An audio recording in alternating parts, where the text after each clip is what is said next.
Bienvenidos a Observatorio Semanal.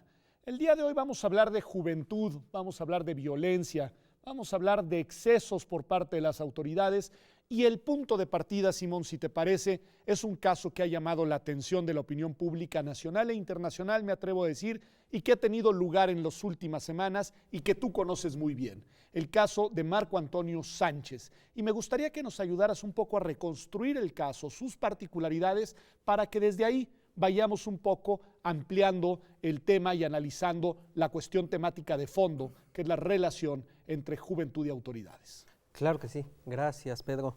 Pues mira, el caso de Marco Antonio, como ha sido difundido en muchos espacios, medios de comunicación, tiene que ver con un adolescente de 17 años que el martes 23 de enero es detenido en el Metrobús El Rosario sin una causa legal aparente, a pesar de lo que dicen los policías. En realidad no se le detiene en flagrancia, no hay ninguna persona que lo señale en ese momento. Él es arrestado, es esposado, es subido a una patrulla y en teoría, digamos, siguiendo el procedimiento legal, tenía que haber sido puesto a disposición del Ministerio Público para que controlara la legalidad de esa detención. Él nunca llega al Ministerio Público y a partir de ese día, martes 23, desaparece hasta el día domingo. ¿Qué pasa en ese periodo? Los papás inician un proceso de búsqueda incesante, tocan puertas, autoridades indolentes que establecen restricciones o digamos desproporcionadas, les señalan que tienen que pasar 48 horas para que se formalice una denuncia, incluso con indicios de los policías que habían participado, y no es sino hasta días después, con la intervención de la Comisión de Derechos Humanos, que eso empieza a destrabar, digamos, las resistencias institucionales. Se procesa una primera denuncia, aunque hay que señalar que en todos esos días, a pesar de que está en la Fiscalía Antisecuestro de la Ciudad de México, la calificación legal era persona extraviada. Y finalmente, cuando Marco Antonio aparece, hay indicios, el sábado es vuelto a ver en custodia de policías ahora del estado del municipio de Tlalnepantla, incluso por un juez calificador que lo tiene a disposición, y ninguna de estas autoridades, Policía de la Ciudad de México, Ministerio Público de la Ciudad de México, Policía de Tlalnepantla, juez calificador, registra su detención, justifica por qué se le dejó ir. En realidad, en los registros formales, él no habría sido detenido si no existiera el registro de video y el testimonio del otro chico que lo acompañaba. Y esto nos lleva pues a otro tipo de problemáticas. Por una parte, el tema de la desaparición forzada en México, que es algo profundamente grave en la última década, y el tema de la criminalización hacia los jóvenes, porque esta es una situación que nos parece tiene un componente mucho más estructural en el caso. Yo quiero que esos dos temas sean temas que regresen a la mesa, pero te preguntaría a ti, Héctor, una cosa importante, es decir, el caso de Marco Antonio, pues por su relevancia en sí mismo, digamos, cada caso tiene un valor y cada caso debe ser atendido en toda su dimensión. Dicho esto, se ha vuelto también de alguna manera, digamos, un punto de partida para una reflexión más amplia. ¿Tú crees que se puede, digamos, de este caso mirar una situación más generalizada de la relación entre juventud y poder, digamos, en nuestro país? El principal delito por el que detienen a los jóvenes, sobre todo a los jóvenes pobres en este país, no está escrito en ninguna ley, no aparece en ningún reglamento. Y podríamos identificarlo como portación de cara, ¿no? Entonces, la portación de cara quiere decir que eres sospechoso, te ves sospechoso, inspiras alguna duda, muchas veces por la propia apariencia, pues esto lleva a dudar de quién será este sujeto, ¿no? Pero el fenómeno de detenciones ilegales a los jóvenes justamente fue el principal motivo por el que empezamos en el Instituto de Investigaciones Sociales en 1987. Un trabajo que ha durado ya pues 30 años, ¿no? Que es el caso de jóvenes y violencia en México, y que el primer punto era que los chavos banda de aquel entonces se estaban matando, o aparecían en las noticias que se estaban matando, el gobierno mandaba policías y estaban matando policías.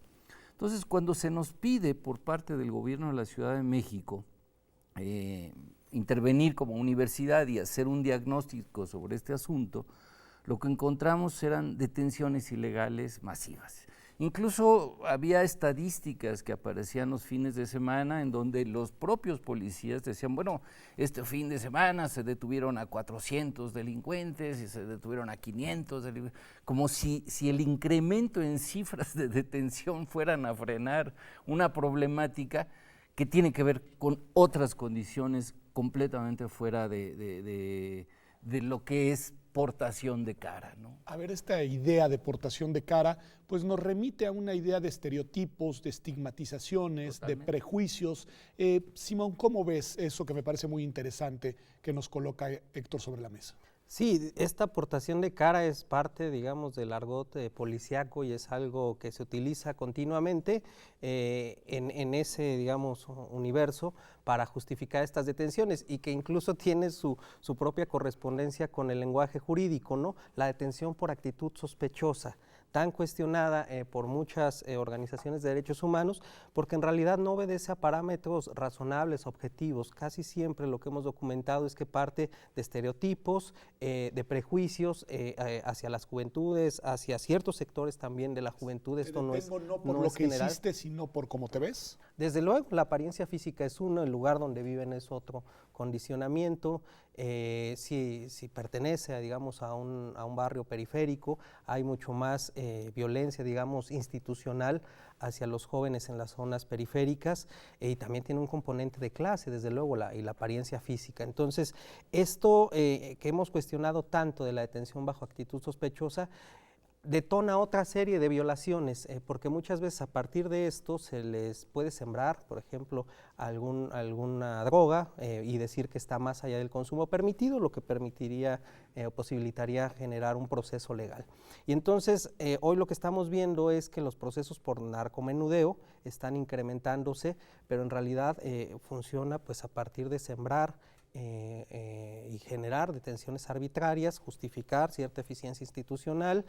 Y pues esto en realidad tiene otros componentes, ¿no? Se activa el sistema legal, muchos de los jóvenes cuando van a los controles de detenciones ante los jueces manifiestan que fueron detenidos en otras circunstancias, que ellos no estaban portando absolutamente nada y no hay un control ahí judicial que pudiera ser contraparte, no tenemos un resabio, digamos, del sistema inquisitivo en el que la declaración de los policías es preponderante. Una cosa muy importante es que nos hablas de un estudio desde hace 30 años y lo que te quiero preguntar es cómo han cambiado las cosas, si es que han cambiado las cosas, cuáles son, digamos, la evolución del fenómeno de criminalización de la juventud. Mira, antes de responder específicamente la pregunta, hago un pequeño recuerdo de 1998, que era cuando empezamos a hacer esta detección. Yo le pedí a la gente de la Secretaría de Gobierno de la Ciudad de México que me permitiera ir arriba de las patrullas de detención. O sea, era un operativo los sábados, los fines de semana, en horario nocturno, a zonas populares, a hacer detenciones masivas de jóvenes. Entonces, arriba de la patrulla del comandante que iba ahí, había caballos, había julias, ¿no? Como le llamaban a estas camionetas, había helicópteros, había un montón de gente.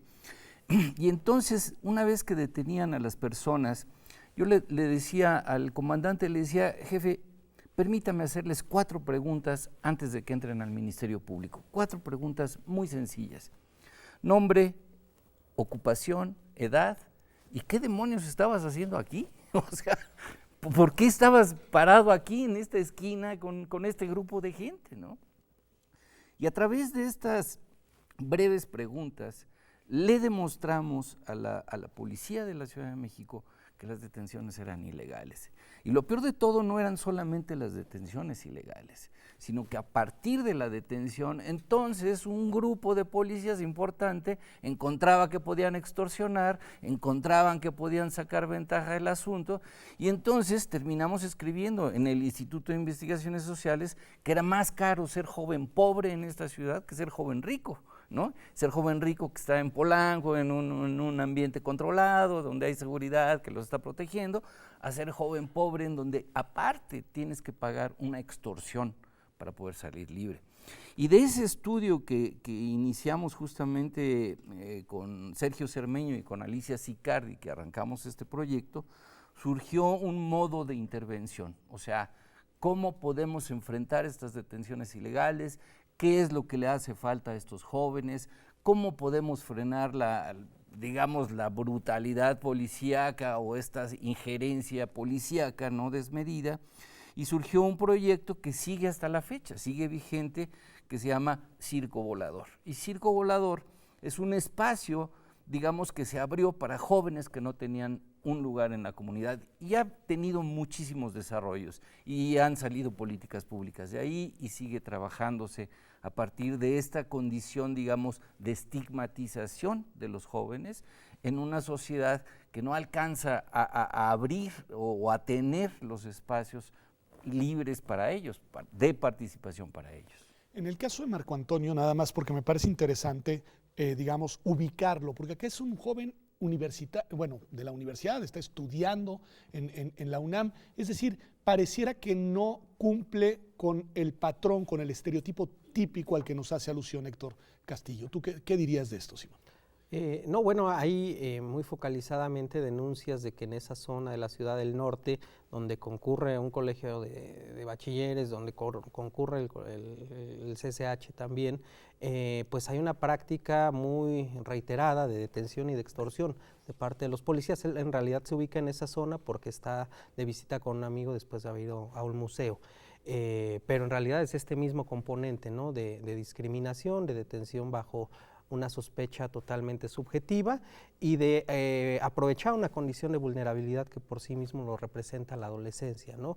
Porque en realidad ellos bajo esa condición no tienen independencia económica, están en desconocimiento posiblemente de algunas leyes y el papel especial de garante que debiera tener el Estado, pues en realidad se subvierte para potenciar esa indefensión. En este caso el Estado funciona en realidad como una autoridad represora y no como una autoridad que le da a los jóvenes las oportunidades que requiere para tener un futuro mejor, digamos. Claro, porque toca otros dos temas, digamos, de nuestro aparato o nuestro sistema de justicia. Por una parte, la falta de reforma democrática de las policías, a pesar de la transición democrática en el país, es una de las corporaciones, junto con las Fuerzas Armadas, mucho más verticales, que no han tenido un proceso de apertura y que siguen estando, digamos, en una legalidad que funciona, digamos, como bajo sus propias reglas. Y las policías, al mantenerse, digamos, con las prácticas de un régimen autoritario, en donde funcionaban mucho más con una lógica de control, pues persisten, digamos, estos espacios de actuación. Y cuando realmente una policía se tiene que enfrentar a una situación de delito o de investigación, pues no tiene estas capacidades. La capacidad para hacerlo. Pues, ¿qué les parece si vamos a un corte y regresamos? Y me interesa mucho que veamos este fenómeno fuera de la Ciudad de México. Me gustaría que habláramos un poco del país y que sí retomemos los temas que ya habían traído ustedes a la mesa de la desaparición forzada y tal vez subrayar un poco más esto de lo que ya hemos hablado de la criminalización de la juventud en México. Esto es Observatorio Semanal. Vamos a un corte y regresamos.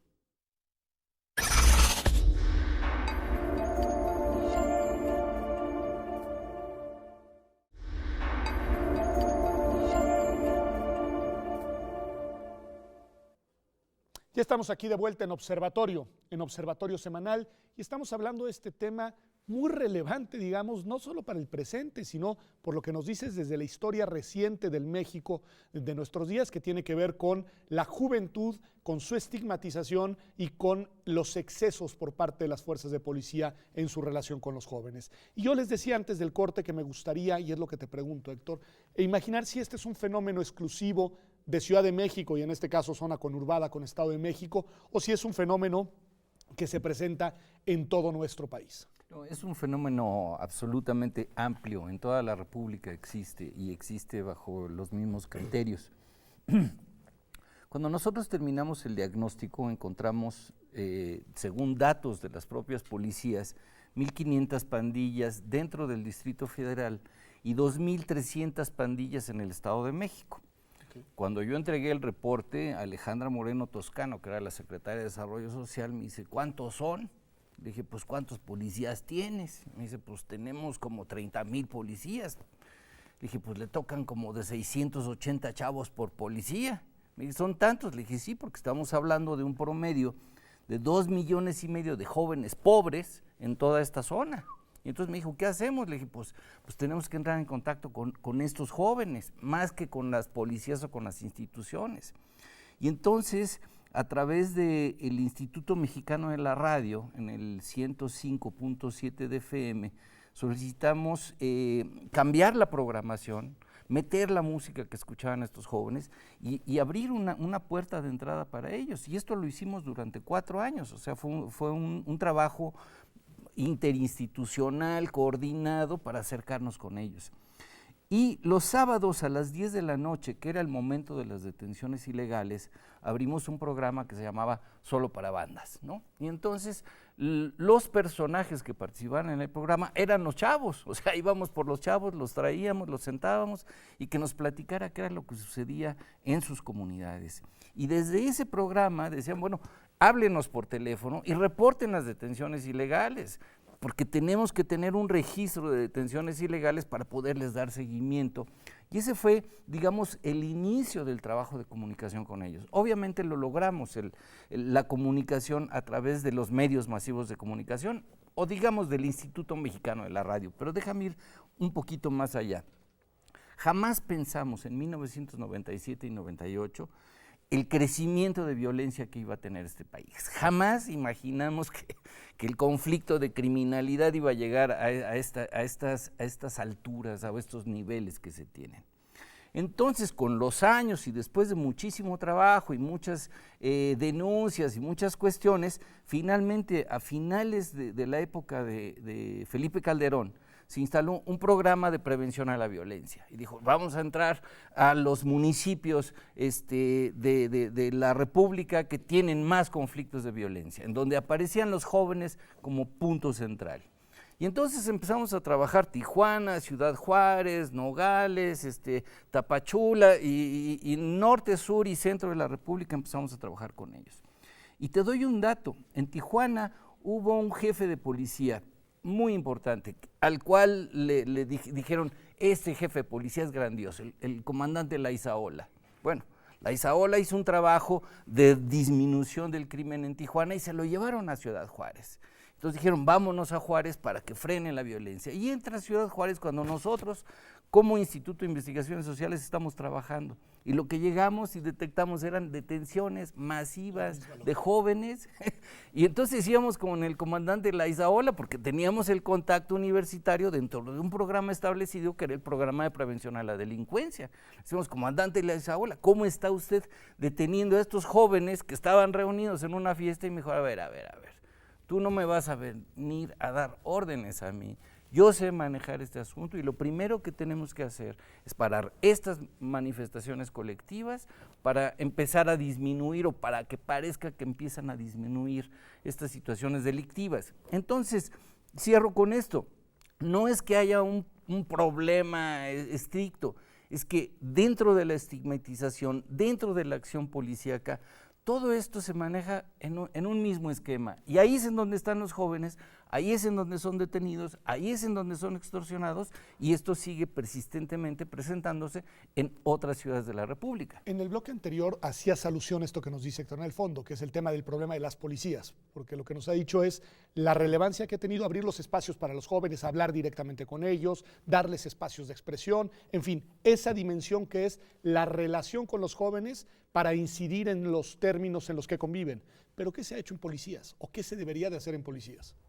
Bueno, hay que cambiar de raíz, digamos, estos enclaves de autoritarismo y de lógica de control que subsisten, más allá de la adecuación de los marcos normativos, de dotar de protocolos sobre uso de la fuerza, detención, cadena de custodia. Me parece que esos son elementos formales que pueden ayudar a disminuir ciertos abusos, pero que si en la práctica la policía sigue funcionando con esta lógica, difícilmente vamos a tener una transformación en el que se asuma como garante de la seguridad de los jóvenes y no como persecutor simplemente por su condición.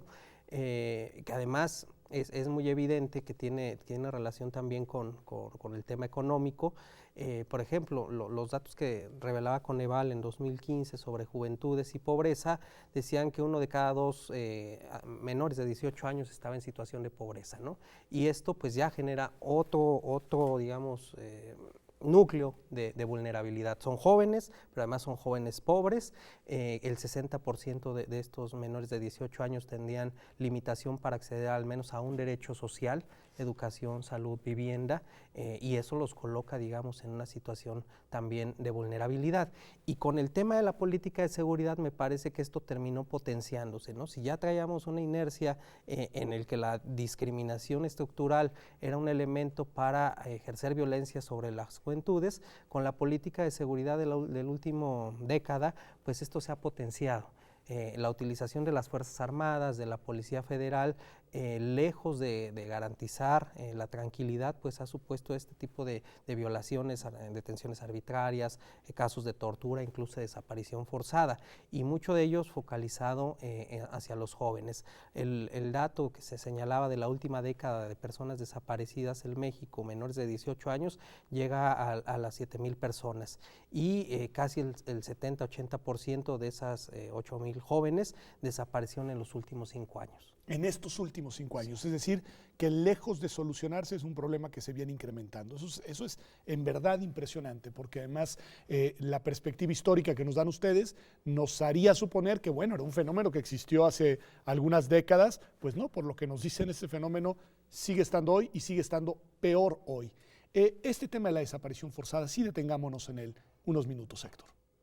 Pues mira, te voy a poner un ejemplo dentro de las investigaciones que hicimos. Playa del Carmen. Playa del Carmen es de la Riviera Maya, una ciudad que actualmente las autoridades dicen que tiene 250,000 personas.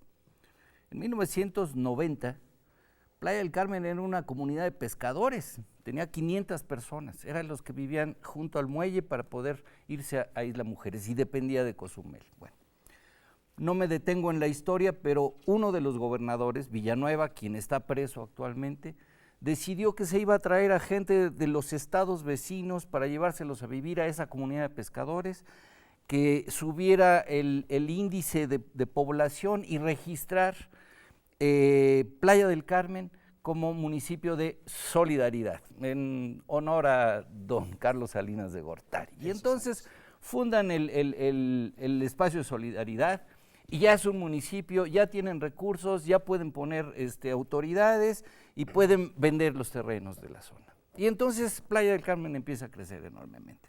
Cuando nosotros llegamos en 2011 a Playa del Carmen, ya tenían un problema de violencia, ya estaban apareciendo los Zetas, ya estaban apareciendo figuras y tenían una comunidad marginal brutal. ¿En dónde estaba esta comunidad marginal brutal? En solidaridad. En la colonia Luis Donaldo Colosio, también, en toda la zona. Luis Donaldo Colosio fue una colonia marginal que recibió a los migrantes para legitimar el Estado y que mientras hacían la playa turística generó problemas sociales.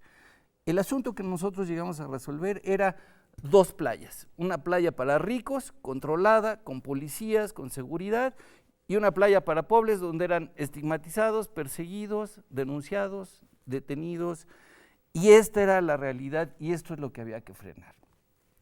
Si nos vamos al fondo de ese asunto, la única forma de parar eso se llama educación y empleo, o sea, no hay otra, o sea, los tienes que educar y les tienes que dar un empleo que les permita sobrevivir sin meterse a una cadena delictiva. No se hizo, hicimos el estudio, se estudió, cambiaron de presidente municipal, ganó el PRI, siguieron con sus tranzas, ¿no? Hoy el otro gobernador de Quintana Roo está en la cárcel, hoy uno de los presidentes municipales de Solidaridad de Playa del Carmen está en la cárcel, ¿no?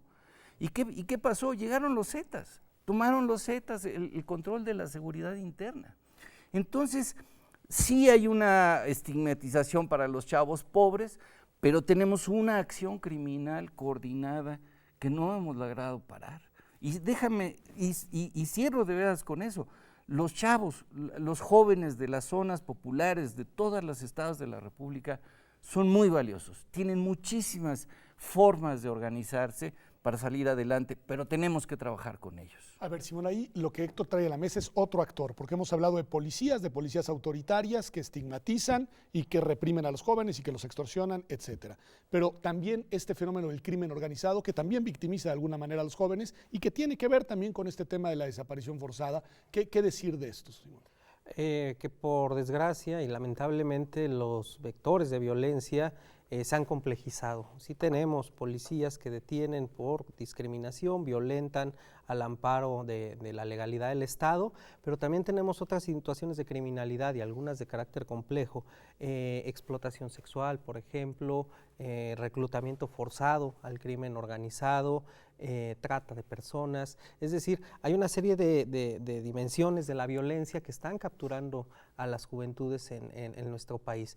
Y pues esto tiene que ver también con la fractura, digamos, en el tejido social. Mucho de esto también es consecuencia del abandono del Estado, por ejemplo, en la política social.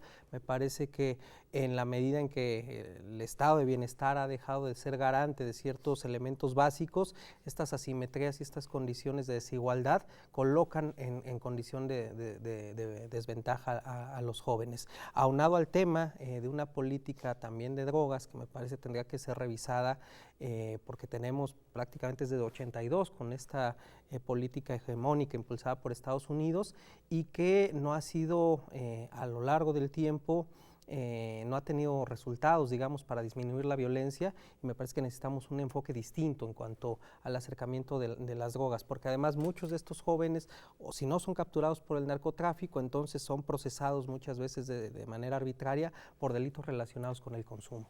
Pues me parece muy importante lo que nos han dicho. La verdad es que nos ayudan a dibujar un cuadro muy preocupante, un cuadro que es el del México del presente. Yo recuerdo hace algunos años Ciro Murayama en este mismo programa en Observatorio, precisamente grabando en el Circo Volador, hacía esta referencia, obviamente evocando al clásico, de que podíamos tener en unos años una suerte de ejército delincuencial de reserva, precisamente por la desatención, por el abandono, por la discriminación a nuestras juventudes. Vamos un corte y regresamos.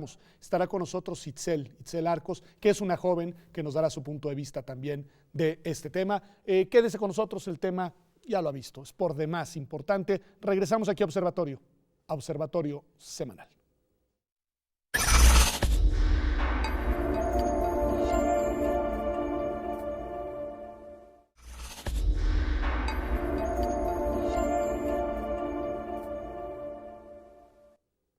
Ya estamos de vuelta aquí en Observatorio Semanal, y hemos traído, qué bueno que lo hicimos, a una joven a la mesa, Itzel, que nos suele acompañar. Itzel, el caso de Marco Antonio Sánchez generó una reacción, ya lo hemos analizado, digamos, en sus particularidades, pero generó una reacción relevante en la sociedad y en particular en la comunidad universitaria, en un cierto sector de jóvenes, al menos me consta. Y yo te preguntaría, ¿por qué? ¿Por qué crees que se vuelve un caso emblemático, que genera tanta empatía? ¿Y qué piensas tú de la reacción que hubo en el seno de la universidad? Es demasiado importante la mediatización de este caso, porque te pone a pensar en que podría ser cualquier universitario, cualquier persona que esté tomando una foto, como es el caso de Marco Antonio, puede ser detenido, y sobre todo que derivado de eso se afecta mucho el proyecto de vida que tiene, ¿no? En estos momentos estamos iniciando el semestre, entonces es para que él estuviera ahorita tomando sus clases.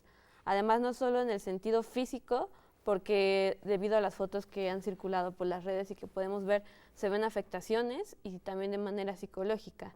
Y por otro lado, me parece que las autoridades universitarias actuaron de una manera muy correcta, sobre todo por parte del rector, ya que de inmediato pidió a las autoridades respectivas que se presentara a Marco Antonio ante jueces y sus familiares. Y hay que decirlo, además en el Consejo Universitario del mes de enero, el tema principal que plantearon los jóvenes en la parte de asuntos generales recurrentemente fue este, y sí, en efecto, el eco por parte de las autoridades centrales de la universidad fue inmediato, y el rector habló de este tema, de la criminalización de la juventud en México como una preocupación de la universidad, pero que trasciende a la universidad, porque obviamente no todos los jóvenes en este país, desafortunadamente, están incorporados en centros de estudios universitarios. Pero hay otros eventos, ahora que escuchaba Itzel, que de alguna manera creo que tiene una conexión profunda y que también generaron una fuerte conmoción y una fuerte reacción de la sociedad nacional e internacional. Pienso, por ejemplo, en el caso de los normalistas, de los estudiantes de Ayotzinapa, y les preguntaría, Simón, Héctor, Itzel, si creen que hay alguna conexión entre lo que hemos discutido el día de hoy y ese fenómeno en concreto. Simón. Sí, desde luego, este caso hay que analizarlo en contexto. Las autoridades de la Ciudad de México, en el caso de Marco Antonio, lo han minimizado, han deslindado incluso públicamente a los policías sin una investigación, ya simplemente tanto el secretario como el procurador han dicho esto no es un caso de desaparición forzada, pero la realidad es que el contexto actual en México transita por muchas de estas problemáticas, ¿no? Y el caso igual, la de los 43 normalistas que sigue irresuelto y que por lo tanto pudiera ser un tema también de impunidad, es algo que debe ser recordado. ¿Por qué? Porque nos demuestra la cooptación de algunas corporaciones de seguridad, su actuación a veces coordinada en la detención y desaparición de los jóvenes y sobre todo esta narrativa que termina por culpabilizar a las víctimas, ¿no? Si fue víctima de violencia sexual es porque se vestía de determinada manera, si lo desaparecieron es porque en algo andaba, y en este caso si agredieron a Marco Antonio pues seguramente era porque era drogadicto. Entonces, esta lógica que estigmatiza y violenta nuevamente a las víctimas es muy lamentable porque se termina de alguna manera justificando y culpabilizando a quienes son víctimas de estos acontecimientos y por tanto se deslinda la responsabilidad que tiene el Estado. Héctor, una cosa muy interesante lo que decía Itzel me parecía, pensando en el caso concreto, y claro, ahí hay un individuo de por medio, en las afectaciones físicas, pero decía también emocionales, psicológicas, y creo que esto segundo también vale un poco para el entorno social. No sé, estoy pensando en el caso de los 43 y te preguntaría, ¿qué efectos tiene en el ánimo colectivo este tipo de fenómenos de criminalización de la juventud? Yo rebasaría un poquito el nivel de los 43 desaparecidos, okay, que tiene toda una problemática específica, y retomaría lo que dice Itzel, pensando en que cualquier estudiante le puede suceder este asunto.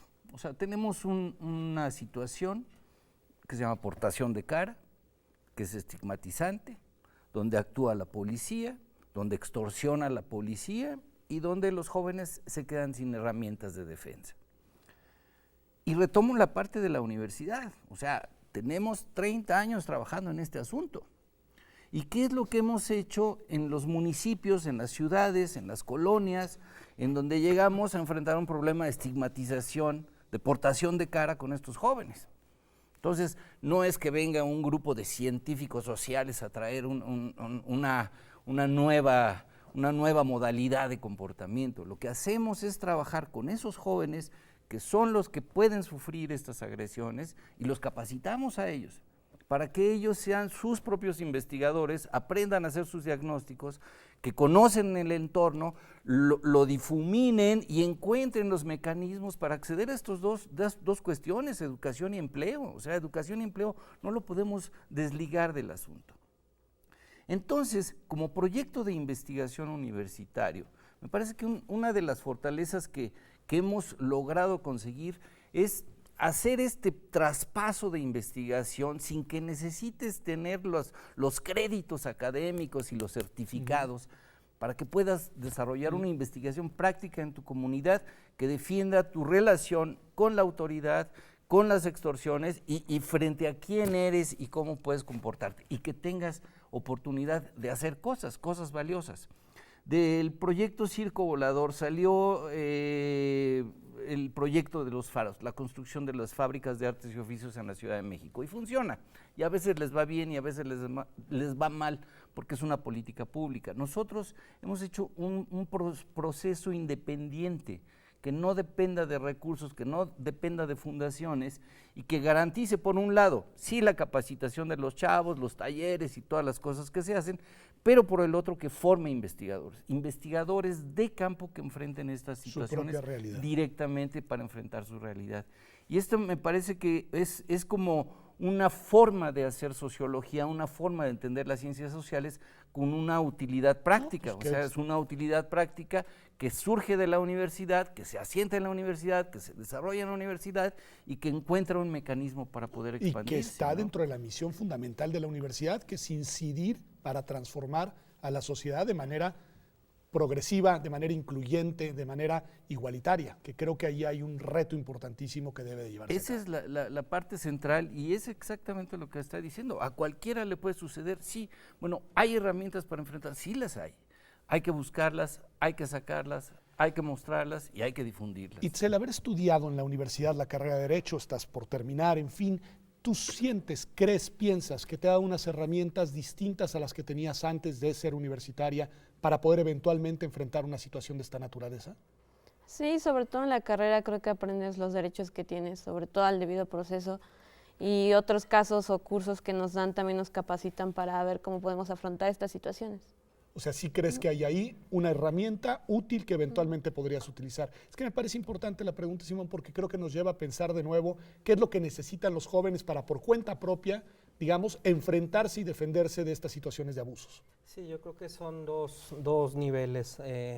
Las y los jóvenes tienen que apropiarse de la herramienta de los derechos humanos. Me parece que eso no solo los protege frente a la arbitrariedad, genera condiciones de exigencia frente al Estado en muchas áreas, en el tema de los derechos económicos, sociales y culturales, en el tema de los derechos civiles y políticos, en establecer límites claros a la arbitrariedad del poder público y por otra parte interpelar también al Estado. Y si el Estado realmente quiere comprometerse de manera decidida con las y los jóvenes, desde esta perspectiva de derechos humanos me parece que tendría que ver mucho menos el derecho y fijarse más en los humanos, ¿no? Ahí en donde las necesidades, la diferencia, el valor de la diversidad de los jóvenes, pues es un elemento fundamental para nuestra democracia. Me parece muy interesante, porque además habló el abogado y habló como sociólogo, hay que decirlo con claridad. Me contagió.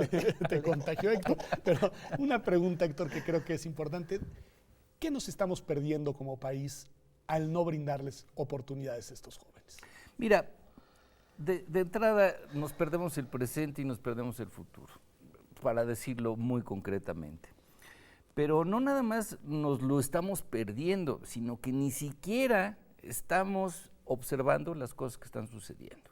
O sea, tuvo que pasar todo un fenómeno de violencia para crear un programa nacional de prevención a la violencia, con Felipe Calderón, durante los 2 últimos años, y dineros, y policías, y investigadores, y un montón de organizaciones trabajando en la comunidad. Cuando llega Peña Nieto, se hace un acto enorme en Aguascalientes, y entonces en Aguascalientes la gente del Estado Mayor contratan a un grupo de actores de un lugar en Aguascalientes para que se vistan de pandilleros, y los llevan de pandilleros con Peña Nieto a echarle porras al presidente, ¿no? Peña Nieto, presidente, la banda está presente, cosas por el estilo. Y si vemos estos 5 años de Peña Nieto, el programa de prevención a la delincuencia ya desapareció. O sea, ya no existe. No, de hecho lo cerraron. Y metieron de pronto ahí a Escobar del Partido Verde, y era un delincuente electoral, y entonces todos nos opusimos, y desapareció. Presupuestalmente le cerraron las llaves a su Y secretaría. entonces, cuando tú me dices, ¿cómo vamos a ver qué estamos viendo, qué podemos ver a futuro? Bueno, pues académicamente, universitariamente, te digo, es el presente y es el futuro. Pero socialmente o políticamente hablando, el presente no importa, y el futuro, pues apuéstenle a ver a quién le van a apostar para ver quién gana, ¿no? Porque no hay ninguna estrategia de futuro. Entonces, una de las cosas que creo que deberíamos hacer es tomar las fortalezas, las habilidades que tiene la universidad, la gente de la universidad, los grupos que están estudiando tanto derecho como antropología, como otras ciencias, y que reforcemos esta canalización de información para estos grupos que sí lo demandan, que sí lo necesitan y que necesitan tenerlo para poder salir adelante, porque los problemas como el crecimiento de Playa del Carmen, te digo, en 90 eran 500 y ahora son 250,000. de personas. ¿Quién diseñó la ciudad, las cuestiones urbanas, la concentración? Nada de eso existe, y todo eso la universidad sí tiene herramientas para incidir. Me parece muy importante, Itzel. No quiero traer la elección a la mesa, pero no puedo dejar de hacer una pregunta electoral en este año, y es muy sencilla. ¿Alguno de los precandidatos, precandidata, sientes que interpela de mejor manera a los jóvenes? ¿Sientes que tiene un discurso que les está hablando? ¿Percibes que hay algún tipo de comunicación de alguno o alguna de ellas con el sector, pues en tu caso universitario?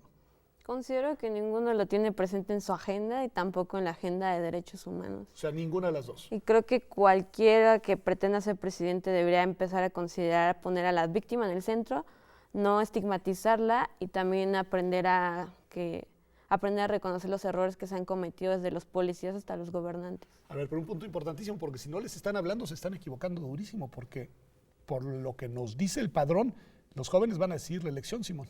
Sí, cualquier proyecto político y de país va a ser inviable si no considera a las juventudes, ¿no? Y me parece que ahí hay un gran error de quienes toman las decisiones en el poder público en el país y de quienes aspiran a hacerlo, porque hay un distanciamiento incluso con la realidad, con la ciudadanía en general y con sectores específicos, con pueblos indígenas, con las necesidades, por ejemplo, de la comunidad LGTB, con las y los jóvenes.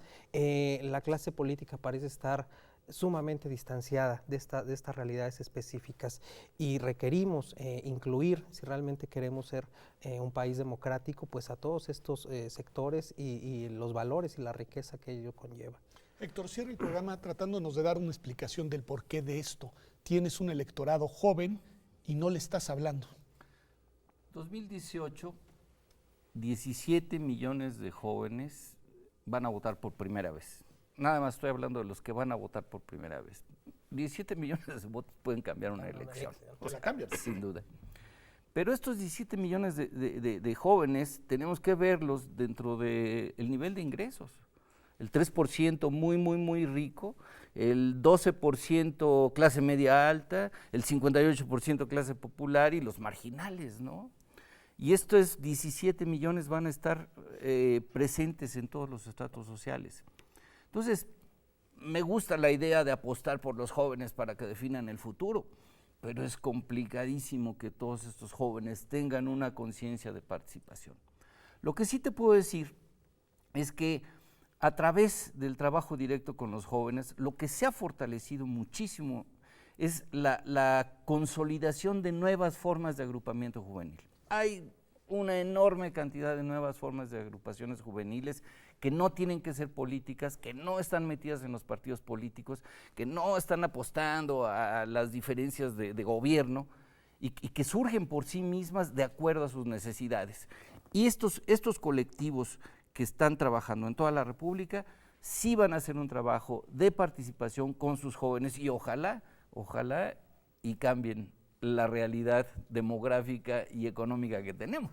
Pues con este dato, un dato optimista al final, la existencia de distintas organizaciones juveniles y digamos, aspiración a un ojalá que todos queremos y que es que nuestro país mejore y mejore incluyendo a todas y a todos, empezando por supuesto por sus generaciones jóvenes. Esto ha sido Observatorio Semanal. Gracias por habernos acompañado. Gracias, por supuesto, a nuestros 3 invitados. Y nos vemos acá, como todas las semanas, en TV UNAM el próximo domingo.